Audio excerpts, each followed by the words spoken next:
de un aspecto tridimensional, como usted observa, y por ende, en esta parte lo que se hace es un poco definir algunos criterios sobre lo que significan las imperfecciones cristalinas, que es el tema siguiente, ¿no?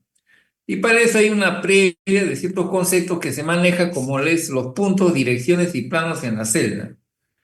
Los puntos hacen referencia a la posición de las esferitas, ¿no?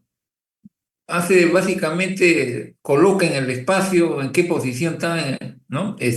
Cada una de las esferitas. Como ven ahí, dado la cúbica como ejemplo, usted ve varios puntitos que estén enumerados como si fueran matemáticas, ¿no? Con cierta numeración, tal como nos enseñan en matemáticas, ¿no? ¿Cuál es la idea de esto? La idea de esto, al igual que las direcciones y los planos, es un poco tomar en cuenta que en ciertos puntos, direcciones y planos hay un amontonamiento de esferitas.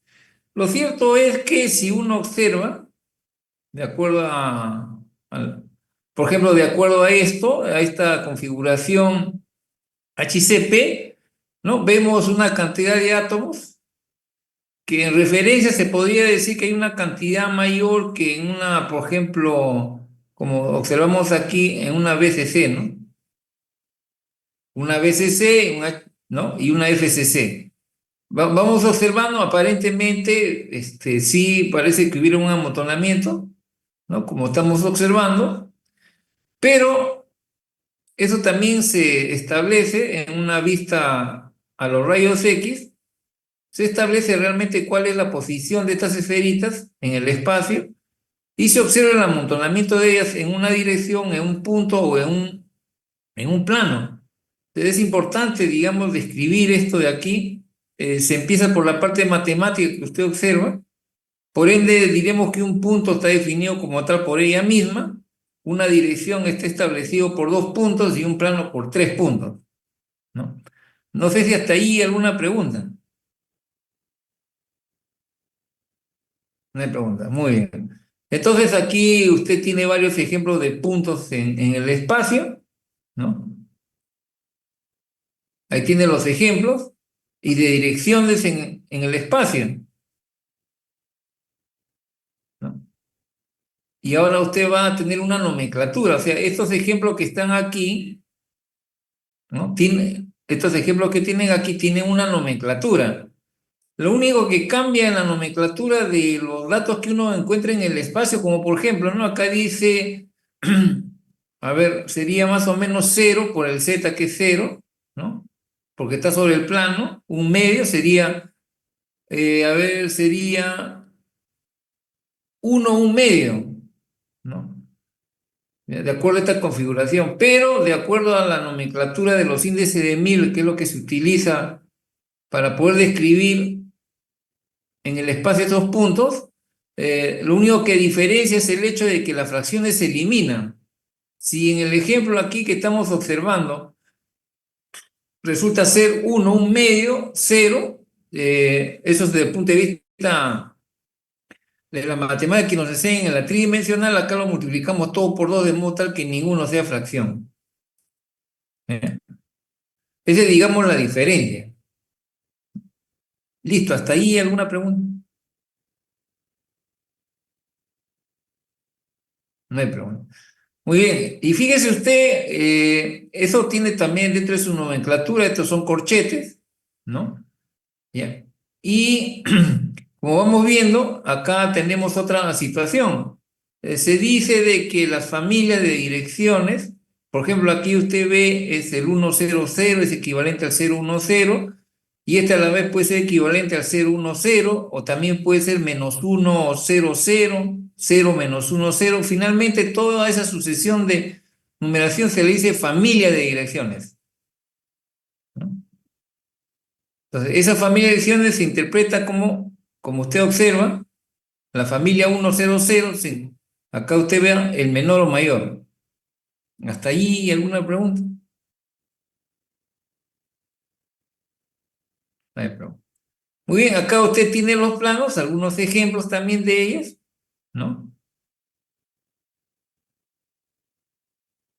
Y los índices de Miller simplemente me va a decir lo siguiente también. Si yo veo que hay unos planos que tienen una numeración en quebrado, como en el ejemplo que hemos dado en el anterior caso, todo debe ser números enteros, por lo tanto usted multiplique por aquel número que todo de números enteros, ¿no? Digamos, ese es básico en esto de los índices de Miller, ¿ya? Y esto se pone entre corchetes, ¿no? Y los grupos de planos que son quedados de, ¿no? Equivalentes, se hace familia de planos. Listo, ¿hasta ahí alguna pregunta? Este es entre paréntesis en real, perdón, entre paréntesis, está mal escrita ahí, ¿no? ¿Alguna pregunta hasta ahí? No hay preguntas. La cosa está rápida entonces. En esa acá usted ve las familias, ¿no? Del 110, por ejemplo, ¿no?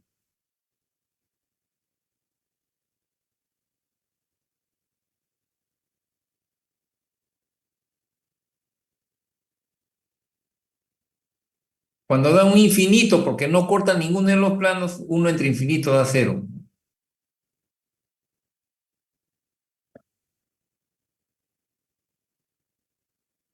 Ahí tiene otros ejemplos para que usted en su casita cuadre bien el asunto. Acá hay otros ejemplos.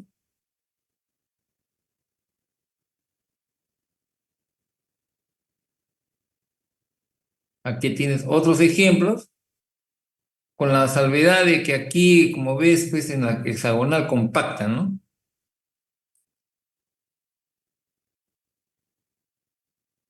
Ahí está un ejemplo numérico.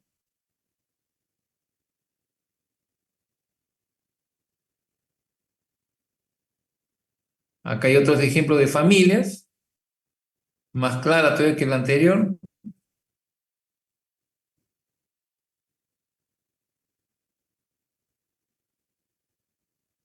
Acá ve otros ejemplos.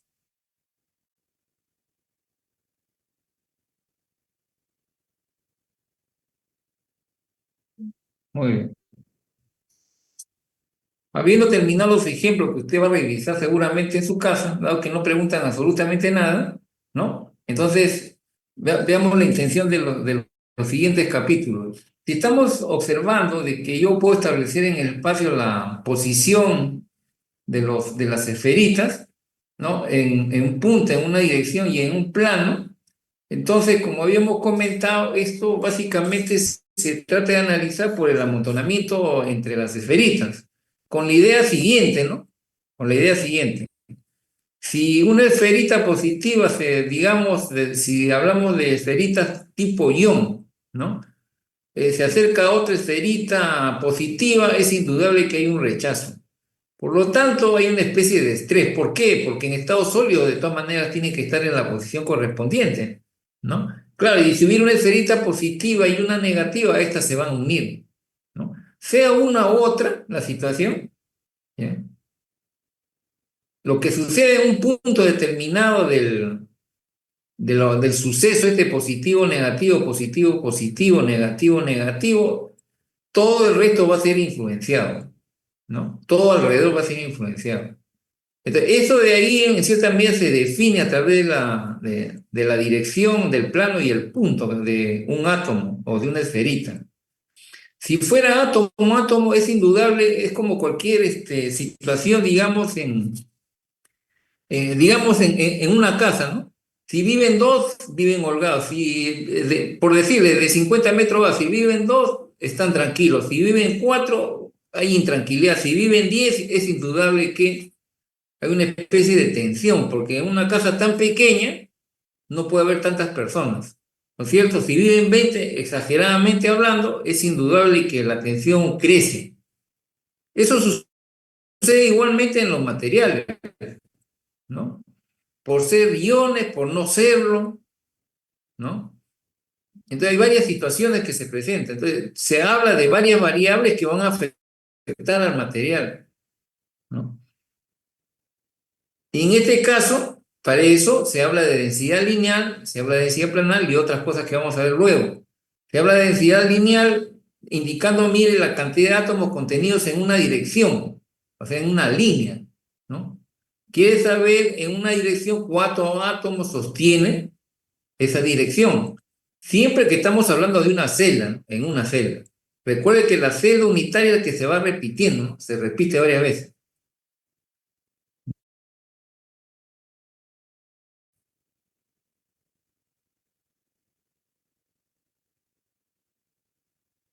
¿Aló? Parece que alguien hablara y no habla. Nada. Tenemos densidad planar que habla de las átomos huella, mejor dicho, dado un plano, ¿no?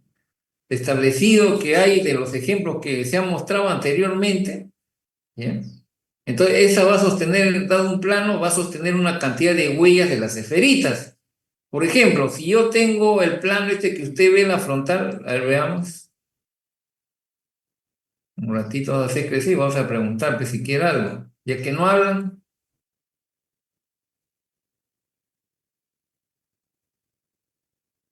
señorita García,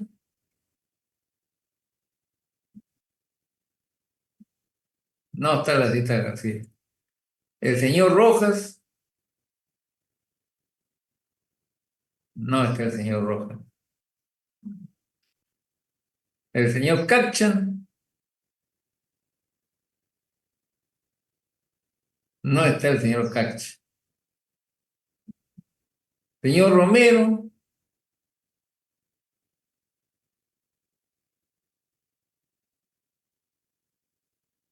no está el señor Romero. Dios me libre. El señor Tomanguilla,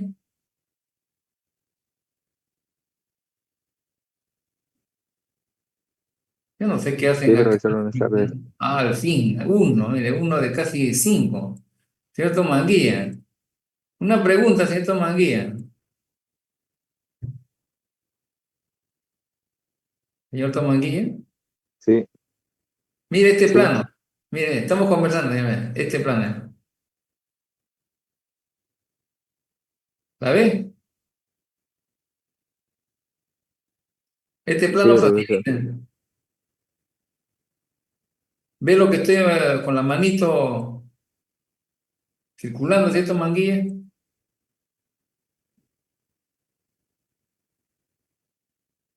Sí, profesor. Entonces dígame usted, ¿cuánta área está cortando? Mire, ¿cuánta área está cortando? Área me refiere a esto, mire. La huella, mire.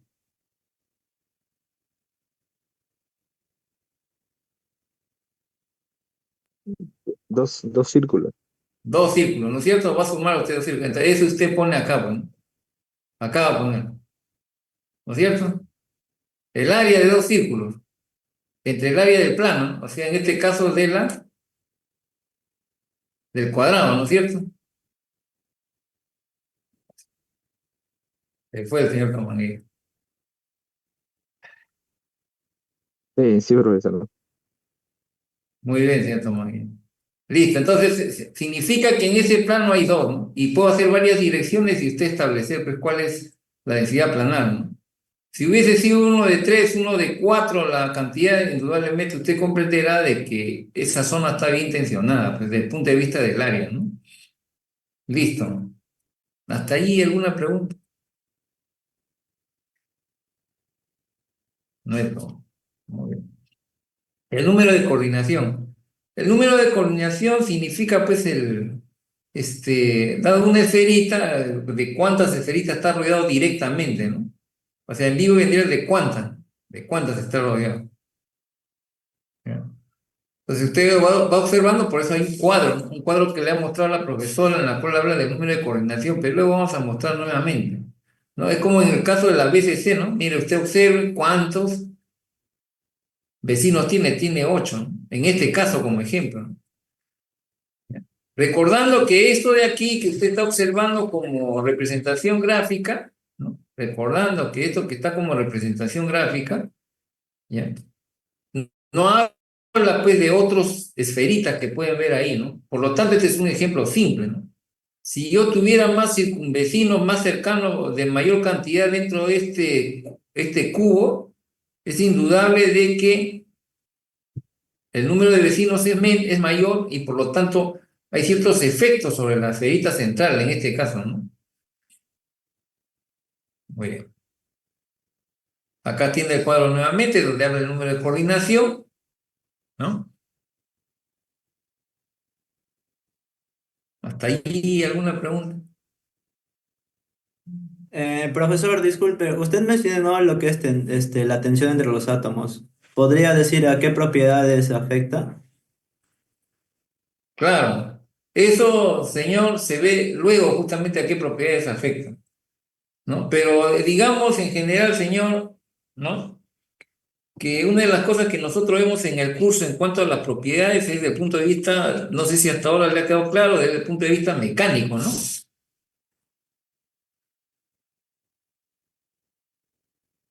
profesor. ¿Quién me preguntó? Luna. ¿Sí? ¿Con quién estoy conversando? Con el señor Luna. Señor Luna, justamente estábamos comentando de que usted habla de los tipos de propiedades, ¿no? Nosotros solamente aquí en el curso nos dirigimos a las propiedades mecánicas, ¿no? Esa es la dirección, digamos, de la enseñanza, ¿no? Pero debemos comprender de todas maneras también lo siguiente para su pregunta, señor Luna. Es el Eh, hecho de que, a pesar de que esa es la dirección, esto de aquí tiene efectos colaterales hasta desde el punto de vista químico, ¿no? Que se va a ver luego, ¿no? ¿Ya? No solamente mecánico y físico, ¿no? Y usted pregunta como cuál, ¿no? Si hablamos del curso, hablamos de resistencia a la tensión, hablamos de dureza del material, hablamos de resistencia al impacto, hablamos de fatiga del material, ¿no? A eso va dirigido, señor Luna. está bien, profesor. Muchas gracias. Pero eso no significa que sea solamente eso, ¿no? También la parte química también es afectada, pero no es nuestro tema. Ese tema, como yo siempre repito, ese tema ven en corrosión de materiales, ¿no? Aparece ahí un curso, ¿no?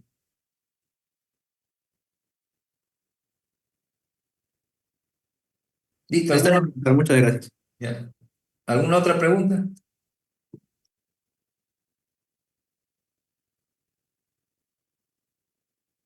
No hay problema. Muy bien. Acá hay unas cosas interesantes que se van a aplicar en la parte de tratamiento térmico, ¿no? Una parte de tratamiento térmico donde observamos que la estructura cristalina de los materiales, en este caso de los metales en específico, no cambia con la temperatura, ¿no? Usted acá tiene una configuración, una figurita, ¿no? Acá, ¿no? En el caso del fierro o acero, ¿ya? Que no es lo mismo, ciertamente, pero digamos, ¿por qué a veces se habla del fierro y el acero, ¿no? O el hierro, ¿no? ¿Por qué? Porque prácticamente la cantidad de carbono que se utiliza industrialmente a la hora de mezclarlo con el fierro-hierro, ¿no? Es tan pequeña, pero esa cantidad pequeña, ¿cómo afecta a la propiedad mecánica del material? No lo hace mecánicamente más fuerte, ¿no? Cosa que ya se verá en propiedades mecánicas, ¿no? ¿Ya? Entonces, de ahí la importancia de establecer, digamos, este tipo de configuración, ¿no?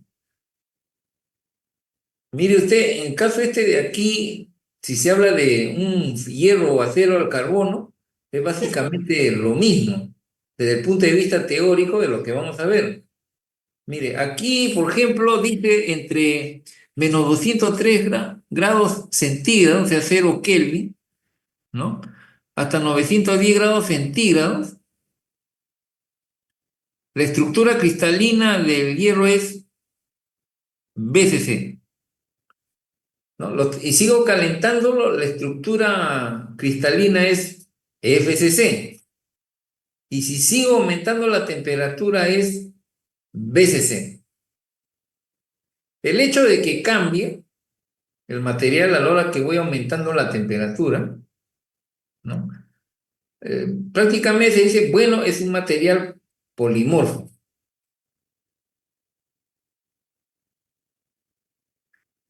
Ahora, hay cambios como aumenta cuando aumenta la temperatura, pero ahora nada va a permanecer caliente.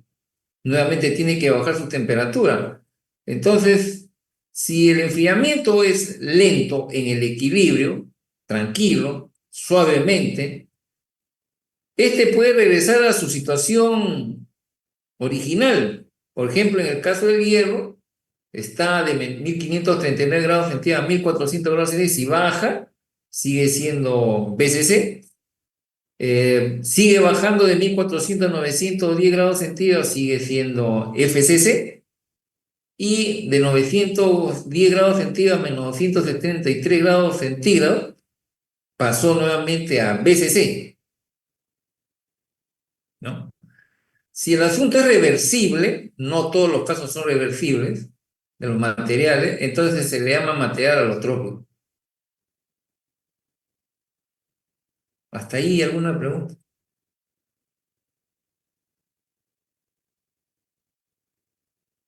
No hay pregunta. Muy bien. Ahora, este tipo de transformación, como usted comprenderá, pues, como dice acá, la lectura determina cambios volumétricos, ¿no? Cambio volumétrico, que si no es, digamos, controlado, como dice apropiadamente, el material se agrieta y falla, pues, ¿no? Es como cuando usted ha visto a metales que se dilatan y después se contraen y se rajan, ¿no? Claro, es porque el tipo de estructura ha cambiado, ¿no? Y se genera tensiones internas, pues, por los diferentes tipos de estructuras que se van formando. ¿Hasta ahí alguna pregunta?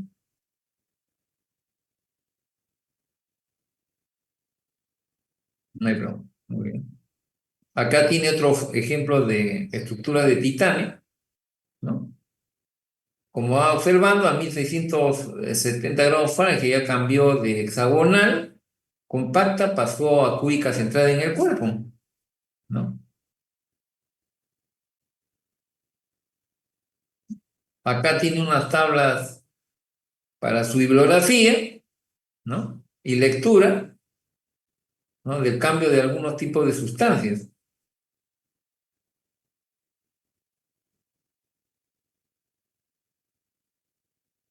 Y aquí viene un ejemplo, ¿no? Para poder, digamos, respirar nuevamente y preguntar al estudiantado a qué cree que se debe esto de aquí, esto que usted está observando, a qué cree que se debe, para poder repasar un poco todo lo que se ha hablado hasta ahora. A ver, ¿alguien que quiera decir algo?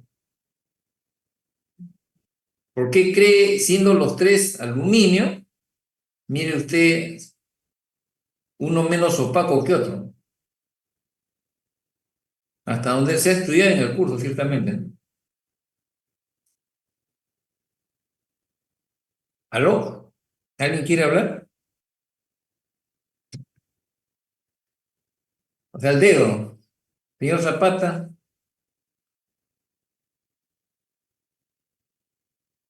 Sí, profesor. ¿cuál es su creencia de esto de aquí? ¿Cuál es la teoría que usted manejaría del curso, de esto de aquí que usted observa? ¿Por qué ese comportamiento si los tres son aluminio? Por el tipo de estructura. Por el tipo de estructura. ¿Y por qué cree que es el tipo de estructura? O sea, ¿con qué está relacionado? De, O sea, ¿qué le por llama? el, Ajá, diga, diga. por lo que dijo, ¿no? De la tipo de lesiones de aluminio. ¿No le escuchó, señor Zapata? De lo que dijo que usted que eran tres aluminios, ¿no? Los tres son aluminio, pero mire usted uno más opaco que el otro. Usted dice por su estructura. Ajá. ¿Y a qué se debe que los tres tienen estructura diferente? ¿Y a qué se debe eso, señor Zapata? Que uno está con mayor cantidad, ¿no? En su estructura.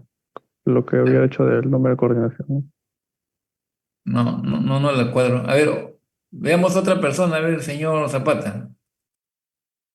Señor Gutiérrez,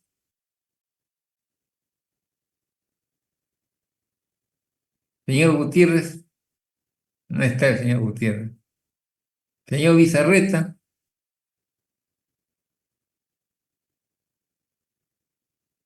tampoco está el señor Bizarreta.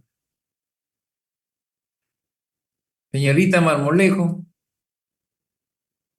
Es- so- sí, ¿por qué cree usted que siendo lo mismo los tres que usted observa, tienen, digamos, una propiedad diferente desde el punto de vista de transparencia? ¿Por qué? ¿Cuál es su creencia de lo que hasta ahorita se ha estudiado?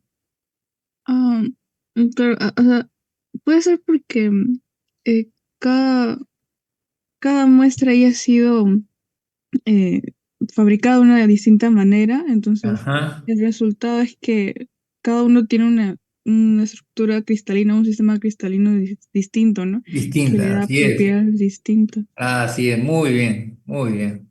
Ese era el recuerdo que tenía que hacer, ¿no? Muy bien, muchas gracias, señorita Marmolejo. Así es, o sea, uno observa este tipo de situación. Por si acaso aquí me dicen que la sesión termina en 10 minutos, entramos nomás, por favor. Uno observa este tipo a sabiendas que es del mismo material, a sabiendas es indudable que ha sido procesada en forma diferente, tiene definitivamente estructura diferente, ¿no? Por lo tanto, tiene propiedades diferentes y por ende el uso va a ser diferente. Así es. Muy bien, claro. Indicado ahí. ¿Hasta ahí alguna pregunta? ¿Eh?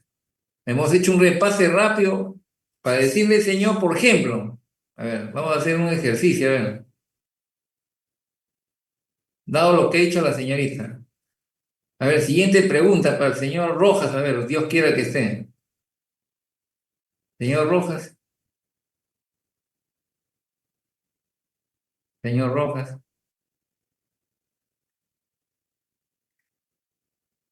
no está el señor Rojas. Señor Santiago, Profe, sí, señor Santiago. A ver, señor Santiago, para poder repasar antes de seguir, bueno, si no vas a correr nomás. Bajo su consideración, señor Santiago, no interesa si la adivina o no, lo importante es participar. Mire usted, acá tiene entre 273 y 910 grados centígrados, tiene una estructura BCC del fierro. Y a 1400 y 1539 también tiene estructura BCC. ¿Correcto, señor Santiago? sí. Correcto. Ahora, mi pregunta es, a pesar de que tiene el mismo tipo de estructura, su densidad planar, su densidad lineal, su parámetro rect es la misma,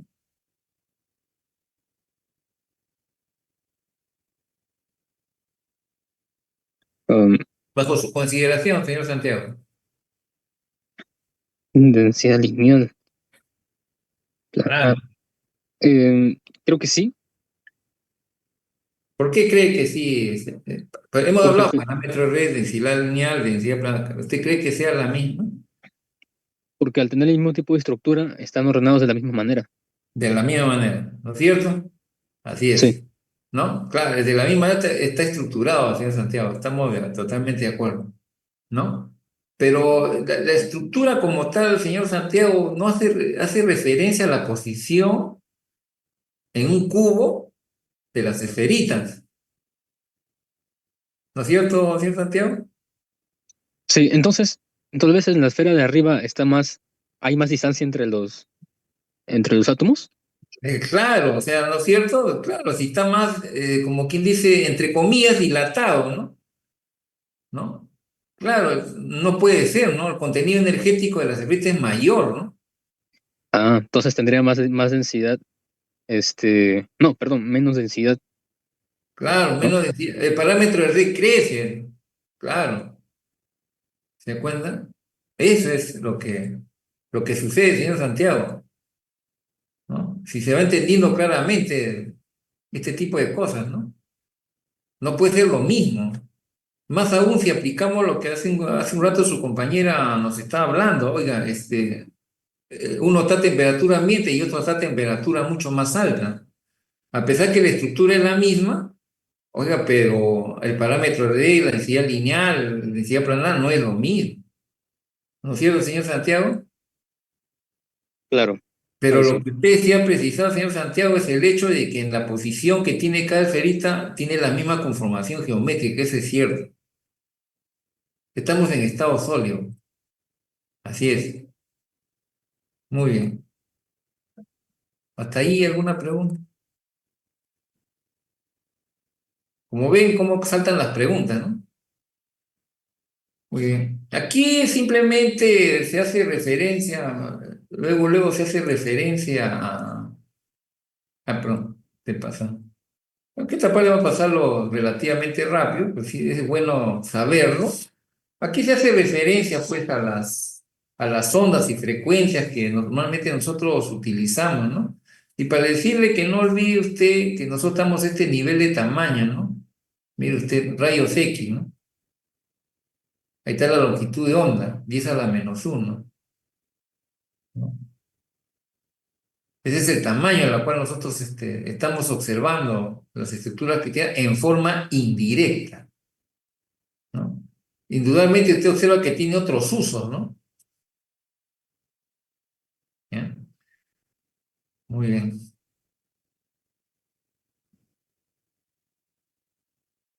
Esto es un poco las personas que hicieron eso, ¿no?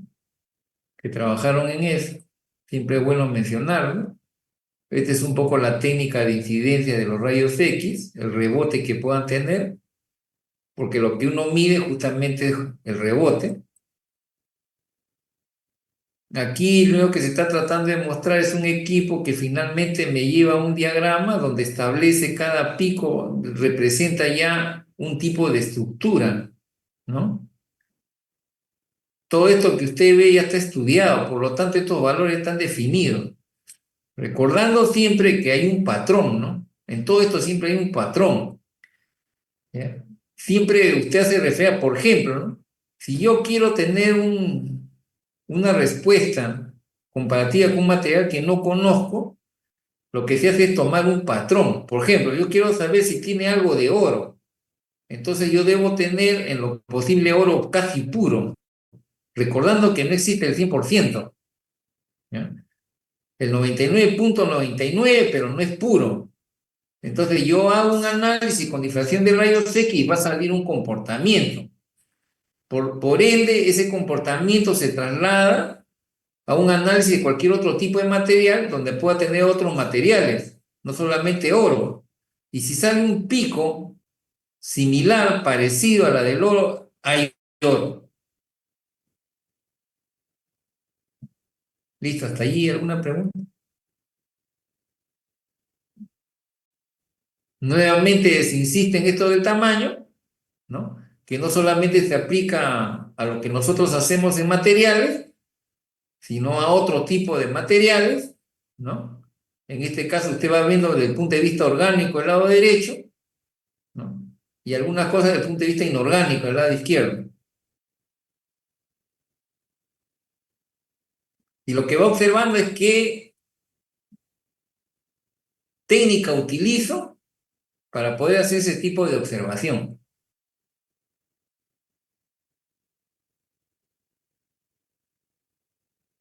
¿No? Mire usted, observe usted, sepa usted.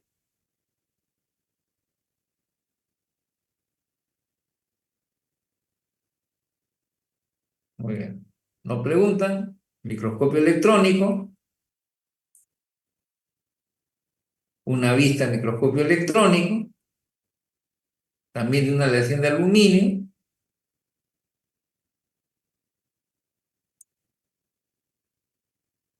Y en esta parte podríamos decir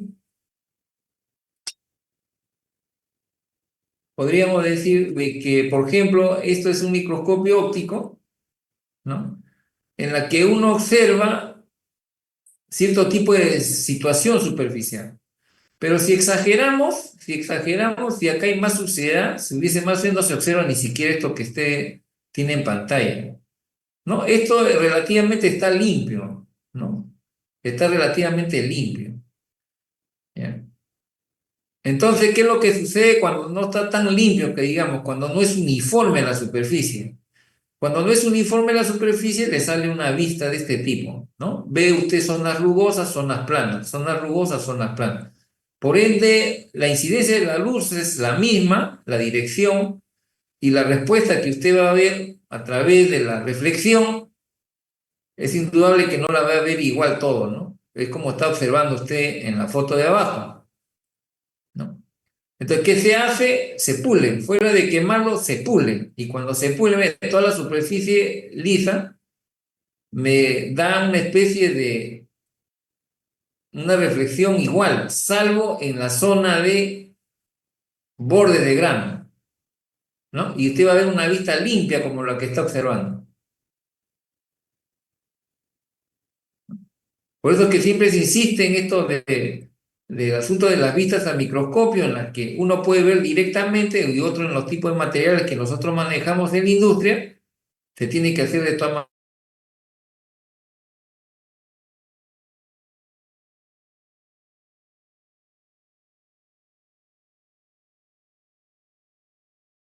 que aquí ya usted ve toda la superficie uniforme, ¿no? Por lo tanto, la reflexión es la misma, salvo en la zona de borde de grano, ¿no? Por eso se ve las líneas que usted observa, ¿no? Las líneas que usted observa. Esta es una vista clara de cómo es el material, ¿no? En cuanto a los granos que ha formado, ¿no? Y los bordes de grano, ciertamente.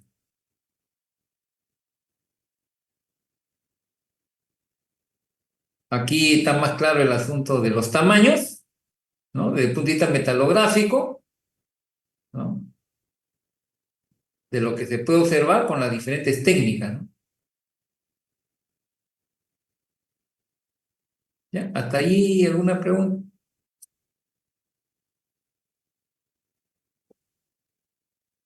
Muy bien. Aquí es una vista hecha en el laboratorio hace ya varios años, ¿no? De que hasta se puede ver óxidos de aluminio, se puede con el mismo microscopio definir el tamaño de este óxido, ¿no? Porque para nosotros era importante el óxido.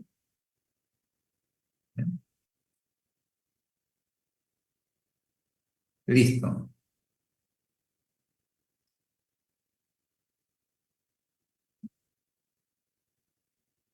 Muy bien. No hay preguntas, ¿no? Pues seguimos.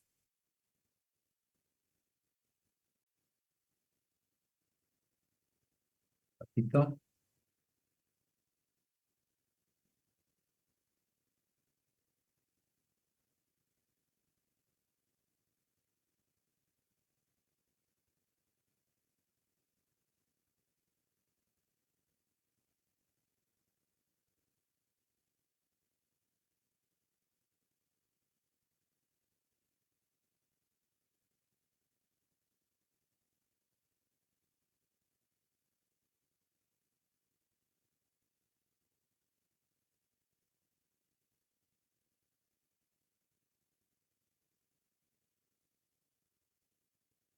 Muy bien.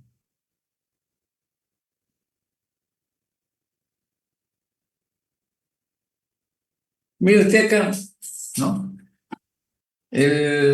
Como ya creo hemos estado comentando todo lo anterior que hemos visto, que los, eh, la estructura BCC, FCC, ¿no? Todo eso que hemos visto, se ve todo bonito, simpático, pero la realidad es que no es así, ¿no? No es así. O sea, tiene defectos, ¿no? El defecto. El defecto no hace referencia a que ese defecto sea algo negativo. En general, ya usted sabe que cualquier cosa que usted encuentre en un material ya no es que sea mal el material o malo el material, el que escoge es el que escoge mal, ¿no? O sea, nosotros los ingenieros, si escogemos mal, nosotros somos los responsables, ¿no? Muy bien, entonces, el siguiente tema son imperfecciones cristalinas. Y las imperfecciones cristalinas, bueno, le dicen defectos.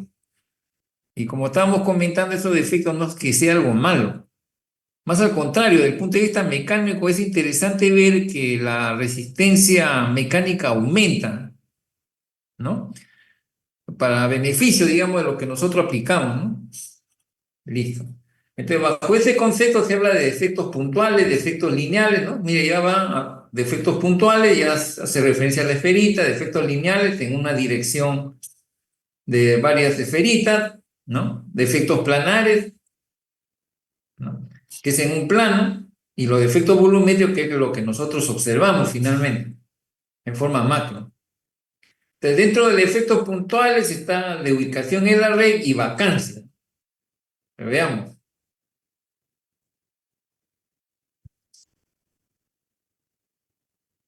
¿Quiere pasar?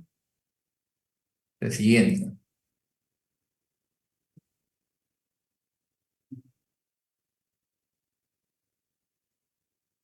Mire, ¿a qué se debe esto de los defectos, no?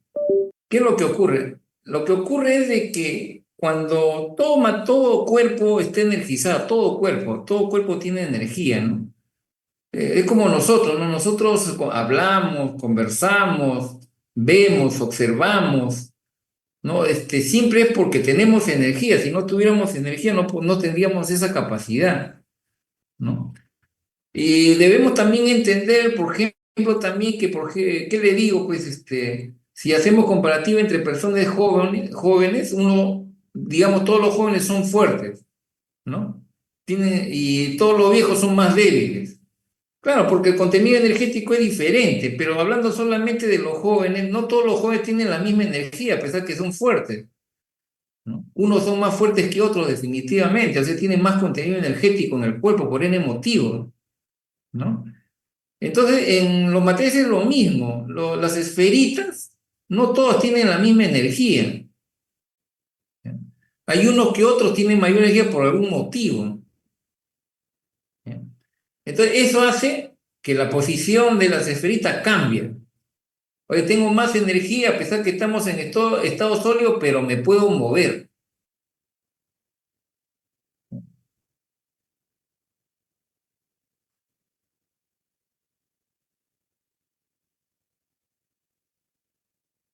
Defectos puntuales de ubicación en la red.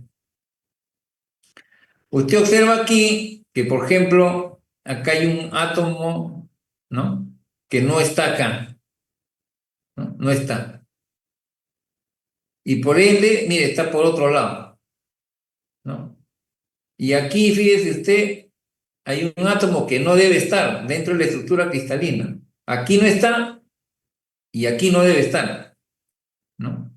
Bueno, ese es de ubicación en la red.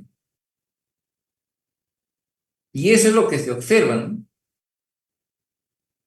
A través de los rayos X.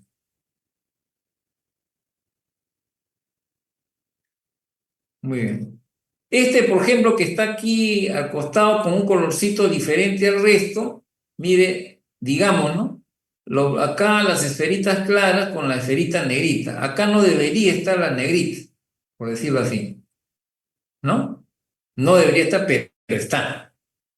¿Se da cuenta? Esto significa que esta esferita es de diferente naturaleza que esta otra esferita. Y por ende tiene otras propiedades. ¿Va a tener su efecto? Por supuesto que sí, dependerá de qué se trata. Desde el punto de vista general, diríamos que esto de aquí ha sustituido a una esferita que debería estar ahí y no está. Por lo tanto, se dice que es un átomo sustitucional. ¿Ya? Sustitucional. En este caso, ¿no? Este de aquí, que no debe estar aquí, pero está aquí metido dentro de la estructura cristalina, ¿no? Se le dice átomo intersticial. Pero ahora viene el otro, ¿no? Para que este entre como sustitucional y para que este esferita entre como intersticial, tiene que cumplir ciertas condiciones, que se va a ver luego, pero tiene que cumplir ciertas condiciones.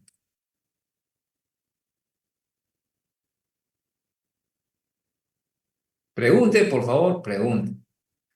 Aquí lo único que se está mostrando es que esto de aquí no es algo estático, ¿no? Mientras que aquí la configuración o la representación gráfica pareciera que fuera estático, está ahí y siempre estará ahí, ¿no? Igual en este caso, ¿no? No, no es así. Todo está en movimiento, lento, pero se mueve. Todo está en movimiento por el contenido energético que tienen estos átomos o estas esferitas, ¿no? Este que está aquí, mire, se va a mover de todas maneras, ¿no? se mueve en otra posición, se va moviendo. Igualito la intersticial, ¿no? Se va a mover en otra posición, se mueve. Si uno va leyendo, dice, bueno, este proceso por la cual se mueve, dice difusión en vacancia, difusión intersticial, ¿no? Es un proceso de difusión. Todo se mueve, nada es estático, todo es dinámico. Aquí vemos una representación gráfica que ya me va interpretando en alguna medida lo que estábamos observando, esto de las condiciones, ¿no? Me va diciendo, señor, ¿sabe qué? Aparentemente el intersticial entra porque es más pequeño y la sustitucional, bueno, de casi el mismo tamaño, pero no es lo mismo. Debe tener otra naturaleza. ¿Se acuerdan? ¿Está ahí alguna pregunta? ¿No? Y aquí, mire, ya le van tomando algunos autores, dicen impureza, ¿no? Impureza, impureza. Pero el ser impureza no significa que sea algo malo, simplemente no corresponde que esté ahí. Acabamos un intersticial, una vacancia. Aquí vamos viendo el movimiento de lo que estábamos hablando, si es que se trata de iones, ¿no? Usted va observando, ¿no? Que se pueden producir vacancias, ¿no? Este ion se puede unir a este otro ion, no como reacción, sino, recuerde usted, como esferita, solamente que esta es la interpretación gráfica que le hace, se va a la siguiente posición y aquí es doble carga, ¿no? Y así sucesivamente, no es que ya se pasó a este lado y se queda ahí, no, todo es dinámico.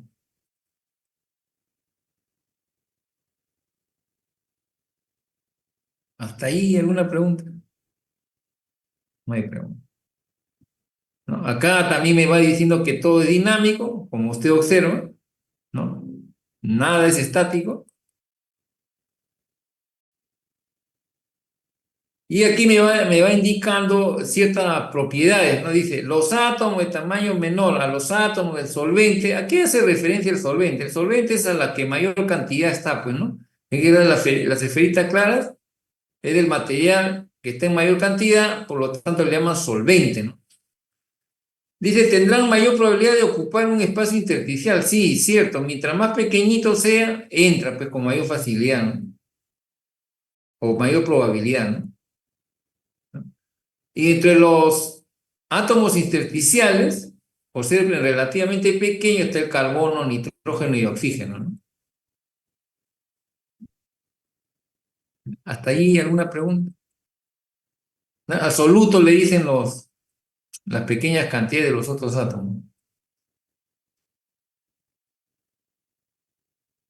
Y aquí observamos dos defectos, ¿no? Donde se habla del efecto Flegel y del efecto Scotti, de iones, ¿no? Cuando se trata de iones, mire usted cómo se observa que aquí se ha metido, ¿no? Dos esferitas, y aquí, por ejemplo, se ha movido la esferita que estaba aquí se ha movido hacia allá.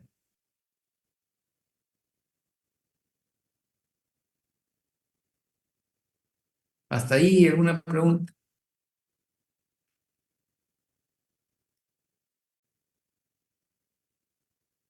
Aquí vemos en general todo lo que se ha conversado, pero esta es una vista interesante porque fíjese usted que la vacancia como tal no es rígida, mira, tiene efectos sobre el resto, mira, lo que está alrededor. Tiene ese efecto. ¿Se da cuenta? Hay como una especie de arreglo que no es la cúbica cúbica. ¿Se da cuenta? Igualito aquí, ¿no? Mire usted, acá hay una intersticial, tiene su efecto, ¿no? Pero también puede ser bien lo contrario, tiene su efecto, dependerá pues de qué esferita sea, ¿no? Y así sucesivamente, ¿no? O sea, tiene su efecto. No es que solamente ahí va a tener efecto, no, tiene alrededor, tiene su efecto. ¿Listo? ¿Hasta ahí alguna pregunta? Muy bien. Defectos de línea. ¿Ya ves? Ya. Ya lo hará con la profesora, pero debemos decir lo siguiente, ¿no? Hasta aquí. Mire usted. Hasta aquí podríamos indicar, señores, que las estructuras cristalinas que nosotros hemos observado, ¿no? Que son ordenaditas y todo, pero esa no es la realidad. La realidad es que todo tiene defectos. Y dentro de estos defectos hay ciertos entes que se llaman impurezas. Pero las impurezas no significa que sea algo malo. ¿Ya? No significa eso. Más aún en estos tiempos que los materiales que se utilizan, ¿no? Ya hemos indicado, hasta la basura se utiliza. Todo sirve, ¿no? Y por lo tanto estos defectos están referidos no a si sirve o no sirve, están referidos a que dentro de un ordenamiento hay un desorden. Y en ese sentido la naturaleza es sabia, ¿no? Y todos los materiales actuales que se manejan justamente hacen que uno estudie este tipo de cosas y por ende yo puedo, como ser humano, aplicar un defecto a propósito a un material para un uso determinado. O sea, todo lo que se estudia se aplica, por lo tanto se procesa a nivel macro. Y finalmente mido propiedades. Muy bien, ¿alguna pregunta? No hay pregunta. Muy bien, hasta aquí nos quedamos. Cuídense. Nadie está. Hasta luego. Hasta luego, profe. Nos Hasta da la luego. profesor. Hasta luego. Hasta luego, Chao, profe. profesor.